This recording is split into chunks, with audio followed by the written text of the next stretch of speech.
арқылы жүк өткізілген. Жүктің екі ұшына 3 кг және 1,9 кг массалы жүктер ілінген. Жүктің керілу күшін табу керек. Блокта үйкеліс жоқ деп қарастырамыз. Жүк пен блоктың массасы ескерілмейді. Есептің берілгені.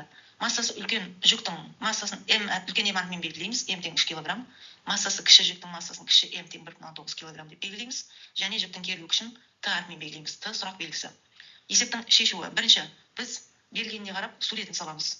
Суретте блокқа ілінген екі жүктің суреті салынады. Сол жағына массасы үлкен жүк ілінген, оң жағына массасы кіші жүк ілінген.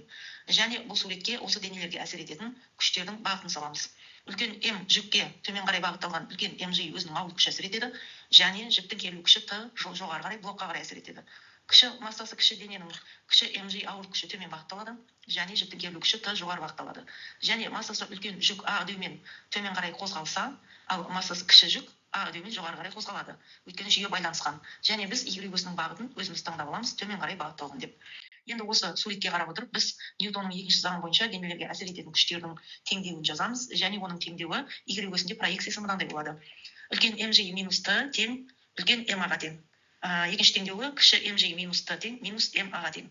Так, бірінші массасы үлкен дененің ауырлық күші төмен бағытталған Y осымен бағыттас болғандықтан таңбасы плюс болады. Т керілу күшінің бағыты Y осіне қарама-қарсы болғандықтан минус болады. Ал үлкен жүк төмен қарай А үдеумен қозғалғандықтан, оның бағыты Y осіне бағыттас болғандықтан плюс болады. Массасы кіші дененің mg ауырлық күші Y осіне бағыттас болғандықтан плюс. Т керілу күшінің бағыты қарама-қарсы болғандықтан минус болады. Ал оның үдеуі жоғары қарай бағытталғандықтан минус м оның теңдеуінде минус болады. Енді осы бірінші теңдеу мен екінші теңдеуді бір-біріне бөлсек, онда А үдеу қысқарып кетеді. Осыдан үлкен mg минус Т бөлінген кіші mg минус Т тең үлкен м бөлінген минус кіші м теңдеуі шығады.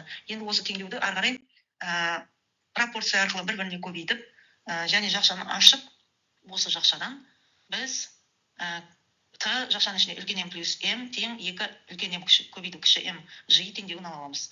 Осыдан Т-ны табатын болсақ, Т тең 2 көбейту үлкен м көбейту кіші м ж бөлінген үлкен м плюс кіші м теңдеуі шығады. Орнына сан мәндерін қоямыз. Үлкен Т тең 2 көбейту 3 көбейту 1,9 көбейту 10 бөлінген 3 плюс 1,9 тең 23,127 ньютон шығады. Сонда жіптің керілу күші 23,127 ньютонға тең.